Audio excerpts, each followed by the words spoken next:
Jody, thank you for joining us today. Oh, thank you so much. I'm really excited to be here. I'm looking forward to just really hearing from you and unpacking this topic around time management and strategies. You have a dynamic background. You're talking with the FPA group here in San Diego soon. Written for NAPF Advisor magazine. I know the list goes on and on. Why don't I just turn it over to you to share a little bit more about your background and really your day-to-day work? Oh, well, thank you so much. Firstly, I just want to say that I really appreciate you inviting me. I've looked at some of the topics that you've had podcasts on, and they're not only interesting, they're really spot on, and they're kind of intriguing and a little bit different. So Yeah, I'm really appreciate looking that. forward to a fun conversation. Yes. Yeah, so I'm a coach and a consultant. I primarily work with financial advisors and advisory leaders.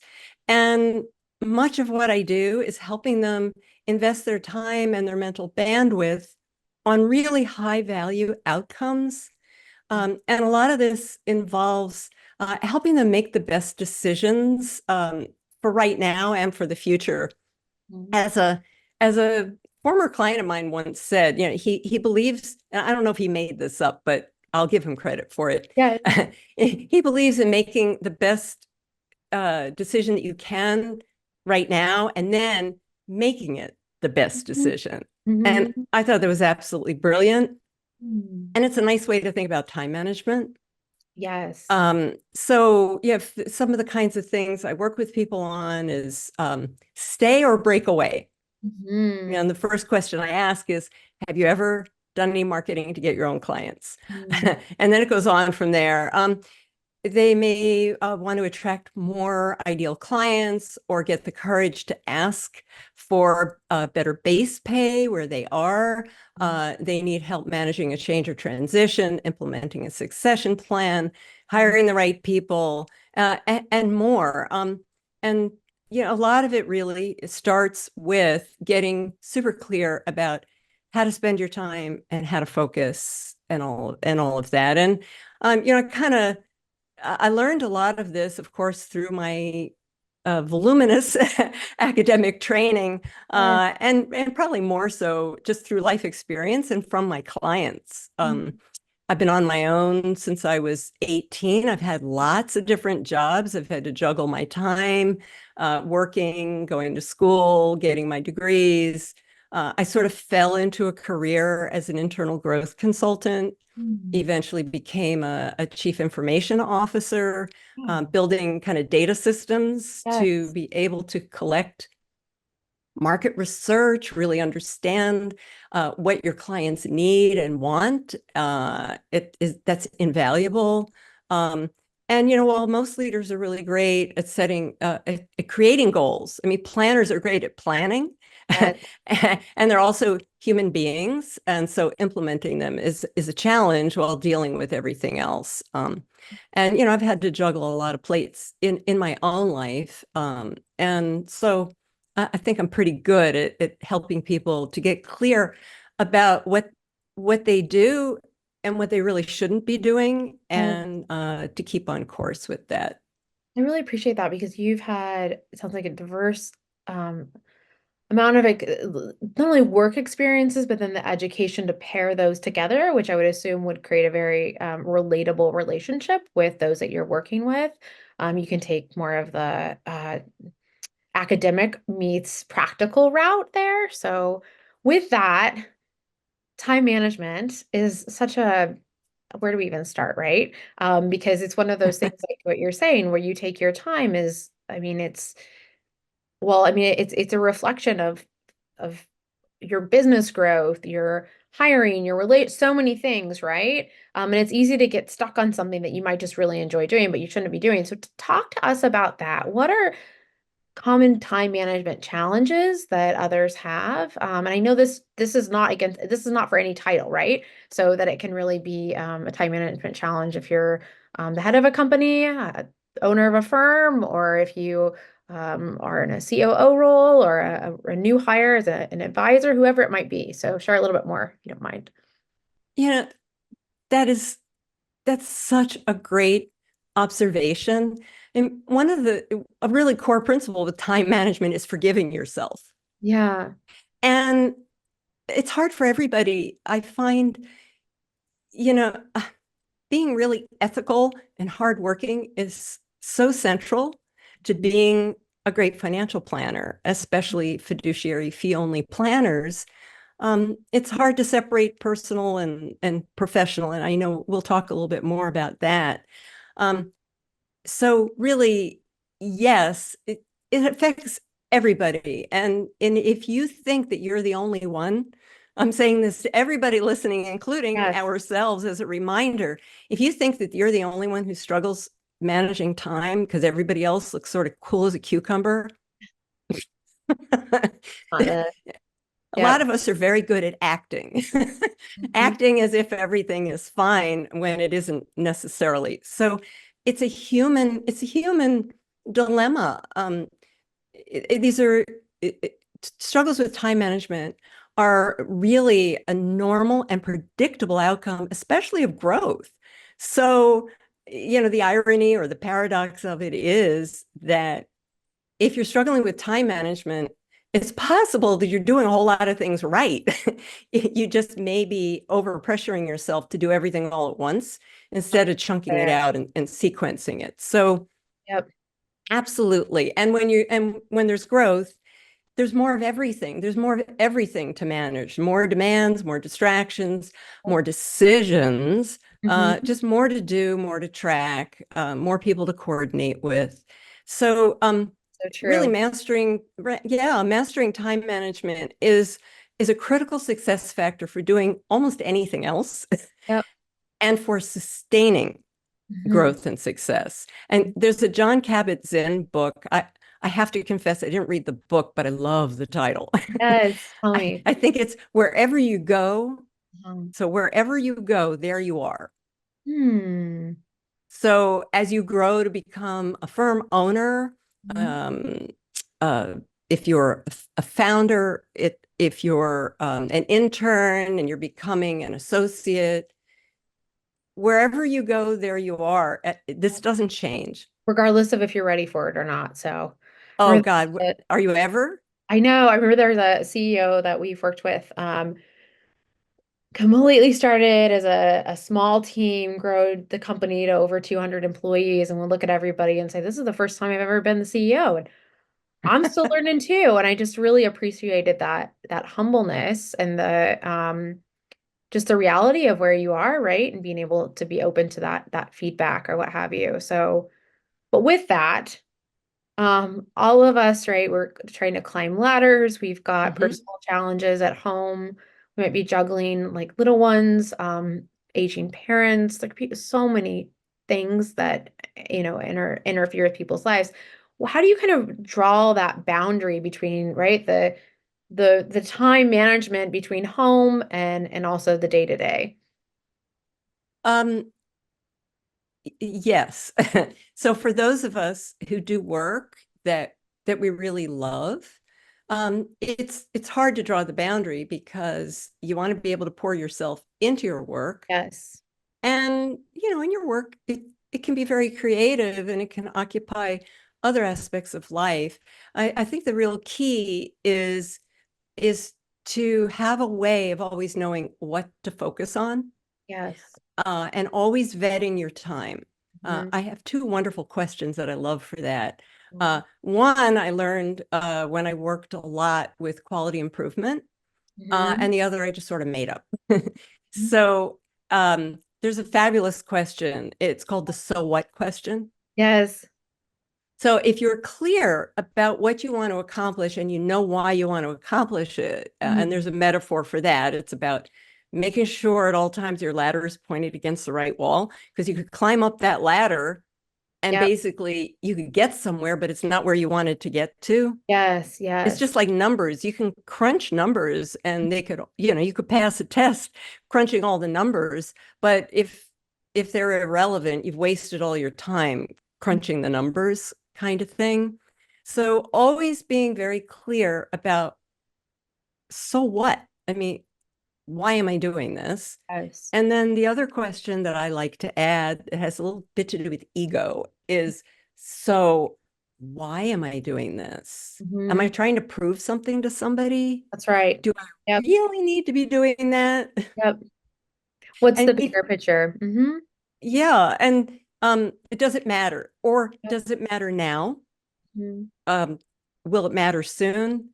Or might it never matter? Mhm. Because if you set really good goals, um, and you take a really systemic kind of approach to those goals, Mhm. chances are, if you know how to prioritize the goals, which I mean, I'm always helping my clients do that. I mean, what if I solve this one issue, or if I do this one thing, Right. what 5 other or 10 other problems is it going to solve for me that I don't have to then spend my time on? Yes, yes. So No, really, I'm go going. ahead. Go ahead.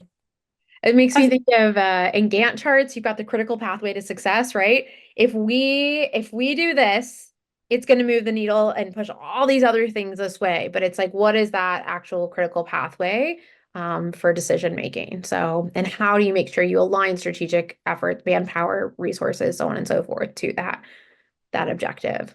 exactly. So, there's the what will it take question. Mm-hmm. Yes. And yeah, and what has gotten you there in the past? I have some methods for identifying, how to approach a similar task with skills that have worked for you before, because we Yeah. all have certain personality preferences, thinking style preferences, Yes. work style preferences. Mhm. The Colby, a lot of people have taken the Colby, Yes. Clifton Strengths, Myers-Briggs. Whenever I start with a client, I give them a whole battery of that stuff. Yes, it's Uh, great. because then, what's going to work for one person for time management isn't going to work for another. And that's my big issue with a lot of the books that have been written on time management. Mhm. I find they're helpful for people who are already kind of sort of good at it, want to get better at it. Um, but the thing is that issues with time management they're sort of like the tip of the iceberg Yep. of a whole bunch of structural and personality dynamics. Hmm. And if you just approach time management from a time management method that some guru has proposed, Right, and then right. it doesn't work for you, it's sort of like dieting. Time Yeah. management is a lot like dieting, and time management books are a lot like diet books. Now, people Yeah. may disagree with me about that. And if you found something that works for you, I'm all for it. The thing is that so many planners who perpetually struggle with this have just never found a system that really suits their way of learning, their way of thinking, the culture of the firm that they're in, their clients, and all of that. So Yep. it's really important to understand what works for you, because just like with diet and with exercise and other important habits, the best thing to do is what works. Yep. Yep. I hear you. So it's interesting. We see inside the C-suite a lot as you do. And in an example that I was giving earlier about that CEO who would say, okay, guys, like, this is my first time doing this, is also the same person from a time management perspective that I've seen, like, no questions asked, dropping the kids off to school, you know, like, you know, being there for soccer practice. These things have been critical from a value perspective. So it's, we're sort of asking the question earlier about that, like personal, professional. And so I think, to your point of like, there's not like a one size fits all formula. I'm sure it's part of it is like coming down to sort of what's your personality type? What are your values? That sort of thing. I'd love to hear a little bit more about like, how do you work through that process to find the right fit for someone to help them kind of, how do I say, like create that architecture for their time management? Oh, beautiful, beautiful question. Let me just if you could indulge me, Yes. let me just mention a few of the kinds of struggles that I see planners having Mhm. with time management, and then come back That would be, yep, to that would be that, if that's great. okay. Okay. So, um, one of the things that happens is everybody wants more clients. Mm-hmm. And if you lead, a lot of people will lead with marketing and they get more clients, but they haven't built the infrastructure to Hmm. be able to serve those clients. They don't Yeah. have the staffing, and so they're really not ready for it. Hmm. And that creates chaos. And what ends up happening frequently, more often than you would think, is that's the point where people quit. Hmm. Because nobody likes to work in a chaotic, disorganized firm. I mean, just nobody likes that. So you can end up with not being able to sustain your brand identity because if you lead with marketing and selling, but you haven't built the capacity to deliver, Yep. then you degrade your brand, which is Mhm. counterproductive. And then Um, you have people falling out on the back end, right? You can't be able to keep clients and take really good care of your current clients. So, exactly. yep. I think about as a kid, I loved Aesop's fables, Mhm. especially the one about the tortoise and the hare, because I always Yes. felt kind of like a tortoise. And with time management, um, what we're talking about is going slow and methodical on the Mhm. front end, because Mhm. then you can go really fast. That's right. That's exactly right. Yep. And so that's what all of this is. That's why it's important to know your own personal style, what works for you, what doesn't. Because what ends up happening is I see a lot of planners who are stressed. They're not sleeping enough. They go to work during the day. They take care of the kids in the evening. When their kids go to sleep, they go back to work. And so they're dreadfully sleep deprived. It creates more conflicts at work. Failure to grow because you're so busy fighting fires and dealing with the tyranny of the urgent that you never do the marketing if you're a person who really doesn't like to do marketing. There are a million reasons to do everything else first, Yep. because for a lot of people, marketing is really scary. It involves asking people, it involves having confidence to assert your Yep. worth. Yep. And there's, so many other issues. I see a lot of women who feel like if they partition their schedule and ask people to honor that they've blocked off some back office kind of time and specific client days, that they're going to be seen as the B word. Mhm. And there are a lot of women in the industry who started as interns, so they have to change their own internal narrative about Yep. how they think about themselves. Mhm. And so it's so many other challenges. And so these really make it harder because they reinforce a lot of false beliefs about growth and productivity. We get stuck in that cycle of just put your nose to the grindstone and work harder and longer. It just doesn't work. So getting back now Yes. to I mean, everybody who's listening knows where they get hung up. So if I didn't include you in that list, you know, you know where you fit. Yes. Um, so again, for people who really love what they do and spend a whole lot of time training and interning and all of that, it it's sort of artificial to suggest that there's a clear boundary between personal and professional. Mhm. It's more about it's more about protecting your focus. Mhm. It's more about um, it's more about learning how to stay focused on outcomes in a clear and compassionate way. Mhm. So for example, if somebody needs your help, you don't have to drop everything that minute. Yes. Uh, it helps to set aside business hour. I mean, like office hours, Mhm. or it's very helpful to say, well, would it work for you to talk in a half hour? Yep. Yep. Uh, so again, I just want to be clear. I see time management as an absolutely critical um, self-management skill that Yeah. benefits you personally and professionally. It's a core skill. And if a person doesn't have the confidence to assert good, healthy boundaries around their time, Mhm. chances are they're not asserting them around anything else, Mhm. or Oh, they're yeah, that's struggling with them powerful. mightily. Yeah. So Um, did I answer your question about the personal and the professional Yes, boundary? yes, yes. Um, so with that though, you've got the personal, professional side of things. Are there any kind of mindset tips that you have either for how to best start your day, your week ahead, just to be able to get into that? Because sometimes we get like this running start, right? Where Mm-hmm.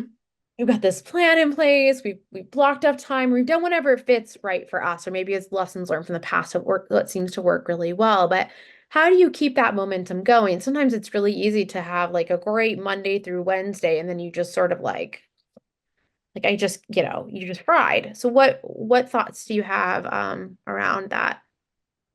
Well, that's a great example. So let's assume you're a person who has typically a whole lot of energy Monday, Tuesday, Wednesday. You've already identified The challenge. part of your, well, you could look at it as a challenge. You could Hmm. also look at it as a strategy. Hmm.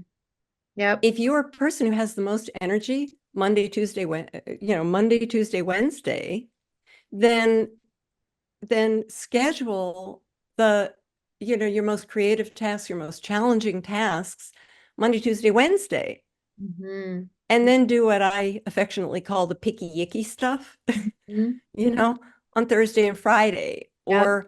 Or if you find client meetings really energizing and it lifts you back up again, then make sure that Thursday is a client day.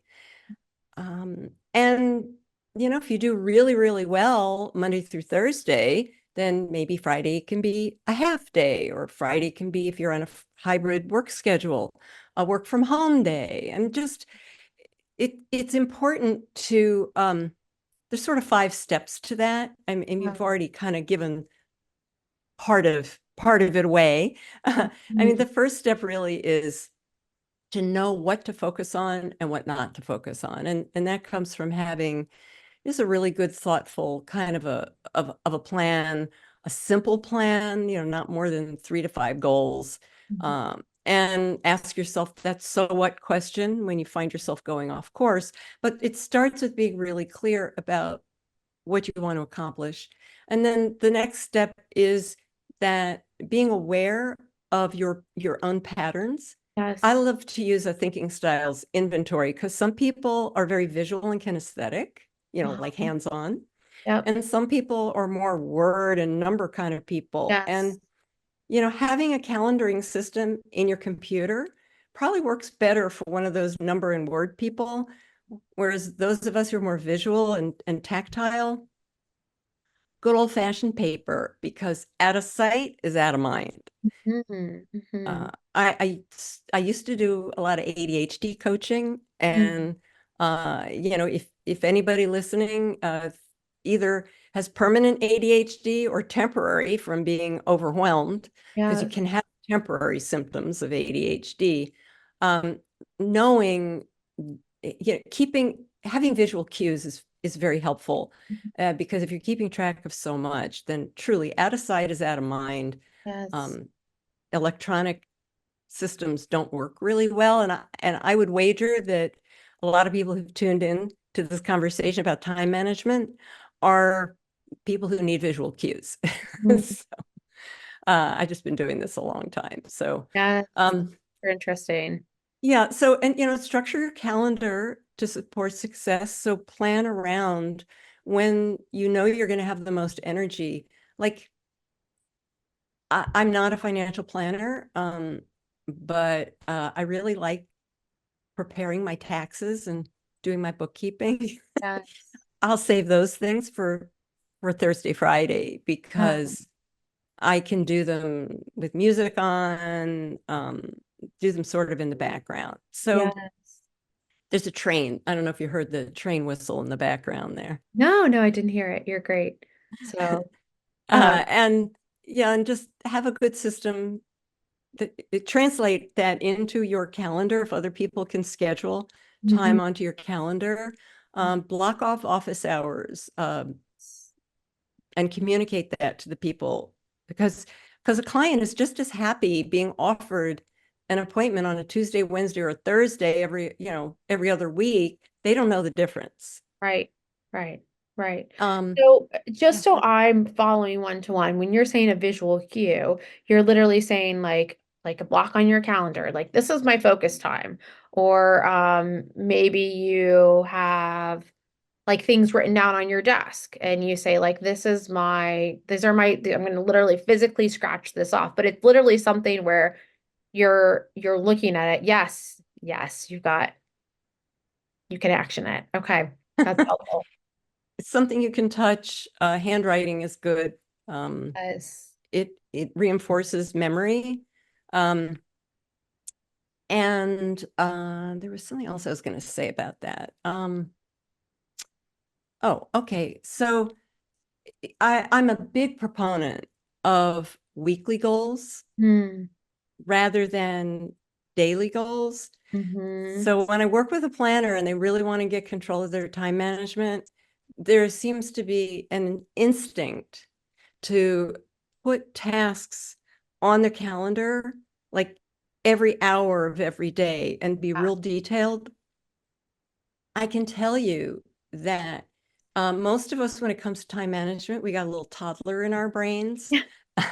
And if you map things out so specifically, the toddler is gonna have a bit of a temper tantrum and Yeah. resist. Yeah, that's fair. Because sometimes, right, and sometimes you just don't feel like doing what you're Because you feel like you're force fed it. You don't want it. Yeah. If no. I get that, it's tantrum. I mean, you're right. I mean, you've got to be able to tap into your energy for where you're at. And there's gonna be unexpected things that happen. You might be battling a cold or just trying to push through. I mean, it's sort of a formula for, I don't want to call it failure because you're thinking through stuff, but it's not necessarily setting you up for something that's maybe realistic. Yeah. What you were alluding to earlier. So Well, realistic is such a key way to keep this. mhm. So I love weekly goals, write them down. The Mhm. rule is no more than five of them. Mhm. Most goals are actually projects. So Mhm. chunk out the tasks Yep. for each goal, and listeners are welcome to email me at Jody@jodyjacobson.com, Mhm. Jody@jodyjacobson.com. And I'd be happy to send you some of my planning grids. Mhm. Uh, Great. and if people want to sign up to have a 30-minute conversation about how to apply this to them specifically, Yes. we can do that. Um, so I use and I encourage my clients to set weekly goals.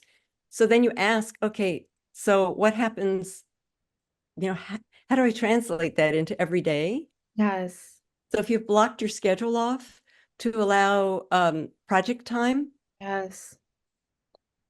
what you can do each day is you look at your weekly goals and say, what do I feel like doing today? That's right. I love that approach. I know. And what do I have to do today? Yes.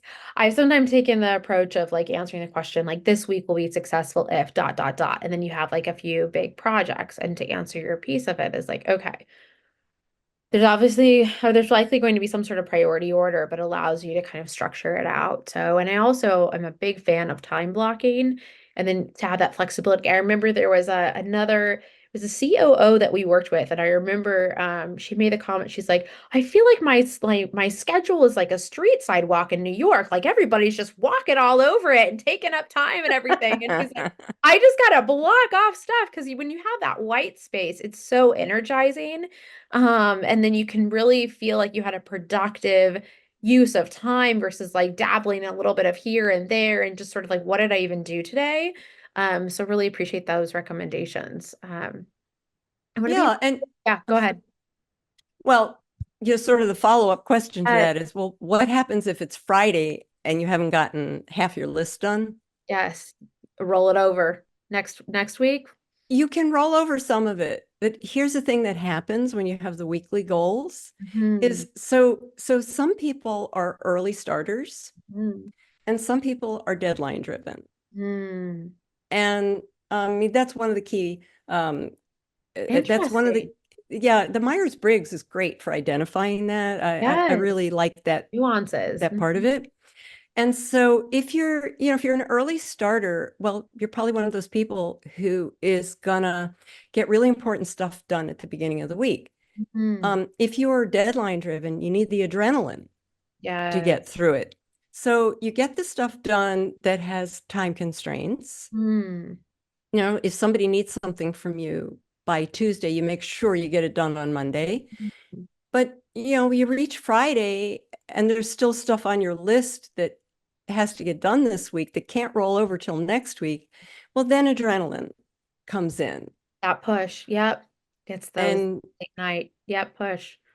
Yep. yeah, so there's a wonderful quote I love, Oliver Wendell Holmes, I think. The fear of being shot in a fortnight focuses the mind beautifully, or something like that. And some That of us, fire. Yes. yeah, Oh some my of us need gosh. that to get it done. I'm so glad we pointed that out. And I also appreciate the awareness of the nuances to be able to help guide, individuals that you're working with down a path so that they can really focus their time and efforts in a meaningful way that works for them versus trying to sort of plug and play. Um, Goodness, so many good insights. Really also appreciate the stories that you shared about advisors and just some of the common challenges that they come into and the whys, and then just some good tips about how to be able to both create mindset, but then strategies, some quick takeaways for how to think about managing time. So, any final thoughts for those that are listening? Where can they learn more? Appreciate you sharing that email, but any other final thoughts that we haven't covered or what have you? Well, I think we've covered a whole lot of ground. I would say that many of us have a habit, especially women, but there are a lot of men who do this also, of taking care of everybody else's needs first. Mm. And those of us who enjoy helping our clients can struggle with that because we're all about helping. And sometimes it's easier to see what other people need Yes. um, more than it is to see what we need. So, our comfort place can be in sort of other rating. Mhm. And so I recommend getting in a habit of doing a stop action and, putting on your own oxygen mask Mhm. first. I know that's sort of cliche, but the thing is that if you if you stress out from overwhelm, Right. you can't really be fully present to your kids, to your partner, to your colleagues, to your Mhm. clients. Mhm. And so taking care of yourself first is not selfish. Mhm. And if there's any message, I would say, having healthy boundaries is actually it's a courageous act. Mhm. It helps you help yourself Mhm. and help others the most. Mhm. And so if you view time management really as having really healthy boundaries, and you have practices around it, Mhm. it's a mindfulness practice. Mhm. I mean, I'm more of a science background, so I don't like to bring in words that seem a little woo-woo, Yeah, but yeah, yeah. mindfulness is a neurological, it's a Yes. neurological fact Mhm. that our brains can be redirected. And time management is a fabulous practice. Mhm. Um, if you can master your time management, you can master anything. Mhm. It's it's so fundamental. And that's really the key takeaway. Um, so I just want to offer up again that I didn't set up like a page with a link you can go to download the the tips that I have, because then you end up on a mailing list. And one of the Love things I it. tell people when Yes. they're managing their time is to unsubscribe from as many mailing lists as they possibly can. And I'm sorry, I'm Nope. I'm sorry, there. Mhm. but get it out of there because it's all designed to make you feel like you're doing something wrong. Mhm. Most of it is pain-based. Mhm. And nobody really has the right answer for you except you. And Mhm. so really good coaching helps you access um, things in yourself that are already there, except you're so busy doing other things, you can't access them, or you're so focused on other people that you feel like it's selfish to look inside. So I would invite you, send me an email. It's my personal email, jody@jodyjacobson.com.